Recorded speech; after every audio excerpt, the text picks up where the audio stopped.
Merci à nos deux premiers orateurs, ergonomes à l'OPP-BTP, Office de prévention des risques professionnels du bâtiment et des travaux publics. Presque ça? J'y arrive jamais. Qui vont nous parler des problèmes de positionnement des ergonomes face à certaines interpellations contemporaines. Je vous donne 10 minutes. Merci. Oui. Merci Fabien. Merci à l'équipe d'organisation pour l'ensemble de ce séminaire et merci à l'invitation qui nous permet de vous exposer nos problèmes en espérant que vous nous aidiez à les résoudre. L'étude que Kathleen va nous présenter dans un instant s'inscrit dans son projet de thèse CIFRE en ergonomie qu'elle effectue à l'OPP-BTP, donc au sein de la direction technique à laquelle on appartient tous les deux, et avec les laboratoires Esther de l'Université d'Angers et Acté de Clermont, donc avec la double direction d'Yves Roclor et de Fabien Coutarel. Alors, pour gagner du temps, puisqu'on est en régulation de bout de chaîne, on a bien compris, on n'ira pas dans un rappel du contexte. Vous avez tous en tête la part prise par les TMS dans le secteur du BTP. On n'est plus la branche professionnelle en tête en termes de sinistralité, mais on reste encore sur le podium. Vous êtes tous conscients aussi de l'importance de la charge physique de travail dans les facteurs de survenue des TMS. Dans le BTP, et par l'extrême diversité aussi des situations de travail et des contraintes qui constituent dans notre secteur à la fois un facteur protecteur contre les TMS, mais aussi un véritable défi pour les entreprises de construction pour élaborer leur démarche de prévention.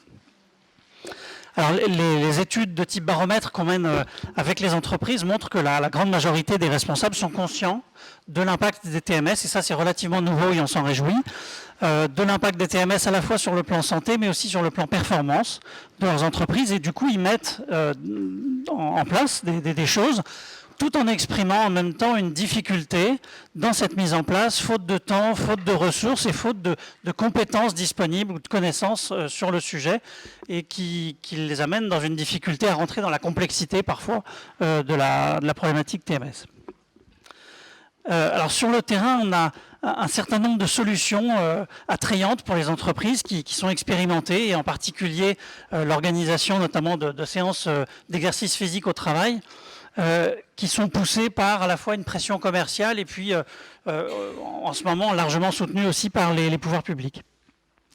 On voit se déployer de plus en plus des séances d'exercice physique ces dernières années, donc qui sont soit de l'ordre du réveil musculaire, soit des échauffements, soit des étirements en fin de journée, voilà, avec différentes formes, mais avec en général un objectif affiché de prévention des TMS. Alors ce déploiement, vous l'imaginez bien, nous a heurté, nous a bousculé un peu dans notre sensibilité d'ergonome, et nous a invité du coup à nous positionner sur ce sujet-là, mais aussi à positionner l'organisme sur ce sujet-là. Et plutôt que de s'en tenir à une position qui serait un peu dogmatique, assise sur notre préférence à l'adaptation du travail à l'homme, on a fait le choix de contribuer à instruire cette question avec différents travaux, dont ceux de Kathleen qu'elle va vous présenter maintenant, d'autant plus qu'il préexistait très peu de littérature sur le sujet dans la discipline, ce qui peut-être d'ailleurs est un signe qu'il n'y ait pas que nous qui soyons en difficulté pour nous positionner sur ce sujet-là, quoi. Bonjour à tous. Et donc, comme disait Pascal, finalement, pour faire face à cette demande de positionnement qui est aujourd'hui nécessaire, à l'OPP-BTP, une première étude a été menée, donc un premier ouvrage a été publié, et ce premier ouvrage-là, qui était plutôt issu de retours d'expérience, a permis de créer un projet de thèse. Et donc, la méthodologie de la thèse, qui est en cours, elle prévoit une étude de cas multiples. Tu peux gérer la problématique. Merci. Donc la méthodologie de la thèse, elle prévoit une étude de cas multiples sur 6 cas, donc sur 6 chantiers, comme celui que vous avez pu voir en vidéo à l'instant et que vous allez revoir. Et sur les cas, finalement, l'intervention, elle prévoit plutôt 15 à 20 journées sur l'ensemble de la journée, sur l'ensemble du chantier, auprès des équipes. Et sont alors observées les séances d'exercice physique qui se déroulent à la prise de poste. Donc ici, sur la vidéo, c'est une séance d'exercice physique qui attaque à 8 heures et qui dure parfois entre 3 minutes et qui peuvent aller même jusqu'à 10 minutes, selon les cas avec les animateurs. Merci Willy.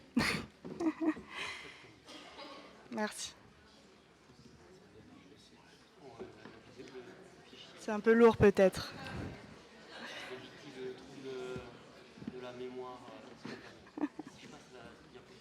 Oui, passe à la diapo suivante, aucun souci. Donc finalement, ces séances qui sont animées par on voit ici en plein milieu de la vidéo tout à l'heure, il y avait un animateur en plein milieu. Cet animateur, en fait, c'est un opérateur, c'est souvent une personne qui fait partie de l'encadrement du chantier, un chef d'équipe ou un chef de chantier. Et finalement, cet opérateur, il n'est pas expert dans la réalisation de sa tâche qui lui revient à ce moment-là. L'ensemble des cas que l'on a pu observer, ils sont hétérogènes, que ce soit dans la façon dont les séances sont mises en place, dans le lancement même de la démarche, et même dans la réalisation même des exercices et dans les objectifs de départ. Et finalement, pour saisir de la question évoquée par Pascal au départ, on décide de considérer que cette séance d'échauffement, qui est intégrée bien sûr au temps de travail, vu que c'est à partir de 8 heures, c'est une vraie situation de travail qui va s'inscrire donc dans un flux d'activité et qui s'inscrit donc dans l'organisation aussi de l'ensemble de la journée, mais aussi d'ailleurs dans l'organisation de la prévention. Cette situation donc, elle est analysée comme telle en ergonomie de l'activité. Un premier cas exploratoire a vu le jour et donc a été analysé dans son ensemble en passant par des observations, des entretiens, aussi des entretiens avec les acteurs de la prévention d'ailleurs. Ce premier cas, finalement, couplé à la littérature et aussi aux échanges au sein du collectif de la recherche, a permis de formaliser des conditions pour que ces séances d'exercice physique puissent prétendre contribuer à la prévention des TMS. Ici, les conditions, elles sont matérialisées sur la diapositive sous forme de questions. Et finalement, ce sont des conditions qui vont composer un modèle théorique de la recherche qui est créé de façon itérative et qui sera même modifié par la suite, on le verra. Ce premier cas, il a par exemple permis d'identifier que les séances telles qu'elles se déroulaient, elles pouvaient permettre à l'animateur d'organiser la suite de la journée, d'organiser sa suite mentalement, la suite de la journée mentalement. Et finalement, un protocole d'études a permis de construire des matériaux de recherche de façon systématique pour l'ensemble des 6 autres cas. Aujourd'hui, on en est d'ailleurs au 6e cas de l'étude, on attaque le 6e cas de l'étude. Et pour chacun des cas, la séance elle était analysée finalement à la vue des conditions qui sont présentes dans le modèle théorique, donc en lien avec l'analyse aussi du contexte du cas. Ici, l'un des objectifs un peu spécifiques à cette étude un peu recherche-intervention, c'était de pouvoir répondre aussi aux enjeux des entreprises, qui étaient à savoir l'accompagnement aussi dans la mise en place d'une démarche globale de prévention des TMS. Et donc, pour chacun des cas, nous avons écrit une convention, un espèce de contrat en fait, qui est coécrit avec les entreprises. Et ce contrat-là, cette convention-là, elle mentionnait une 4e étape, une 4e phase, qui était une phase optionnelle en fait, qui était la phase d'accompagnement. Et donc c'est ainsi que pour le 3e cas de notre étude, nous avons pu poursuivre aussi ce temps d'accompagnement.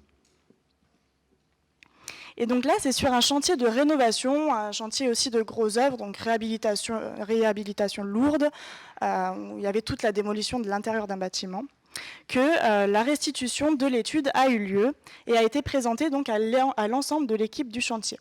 Donc il faut savoir que c'était sur un autre chantier, sachant que le premier chantier sur lequel avait été sur lequel s'était déroulée l'intervention était terminé. Mais il y avait néanmoins 10 personnes qui étaient présentes sur le premier chantier à ce moment-là. Et durant cet échange, durant la restitution, nous avons pu identifier des conditions du modèle théorique qui n'étaient pas remplies. On a par exemple le fait que les situations les plus problématiques face au TMS ne faisaient pas l'objet d'actions de prévention par ailleurs. Ou encore même d'ailleurs le fait que certains exercices, type les exercices de squat, pouvaient être néfastes pour des personnes ayant déjà des douleurs, notamment pour les personnes qui ont des douleurs au genou. Et à la suite de cette restitution, avec l'ingénieur en prévention, nous avons co-construit une proposition de poursuite de l'étude.